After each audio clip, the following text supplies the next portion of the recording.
Rasulullah şanlı 30 yıllık toyuna baryan günlerimizde bugün gününe mehrbanileşir. Türkmen Ovatili ilim tarafından tayarlanıp size hödürlönýän yanlan yarım ovalara gepleşigimizin täze sanam bugün yayılımda. Elbette gepleşigimizin geçen sanlarını ýigderli tomuşa edýän ýyleşlerimizin bilşi ýaly. Gepleşigimizin her sanına bir şu telebäteşiň ýeňijilerini ýagny Türkmenistanyň prezidentiniň aglan eden Türkmeniň altyn atratly bäteşiginiň çäklerine geçirilýän yanlan yarım telebäteşiginiň 2011-nji ýyllaky ýeňijisi Muhajyk gepleşigimizde mehmançylykda. Muhajyk gepleşigimizde hoş gördük. Sağ olun. Muhajyk gepleşigimizin başyna bir ýüregiňizde buýsanjyňyzy ýyleşlerinize ýetirseňiz söz sizden. İlki bilene hormatly arkadaşlarymyz biz ýaşlar üçin şolary ýaly döretip berýän mümkinçilikler üçin köp sağ bolsun aýtjam.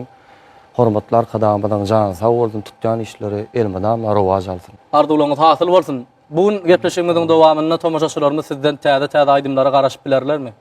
Ulu howaslan gepleşigimiň dowamyny bir näçe bir täze aýdymdan bilen ýygyderle ýerine ýetirip bereriz başardymyzda. Onu mehrbanileşir gaderly tomaşaçylar Türkmen owadynyň daşlaşmaň yanlan ýarym owalara gepleşigimizde bugün ýaşdaky aýdymçymyz Muhammed Muradow çykyş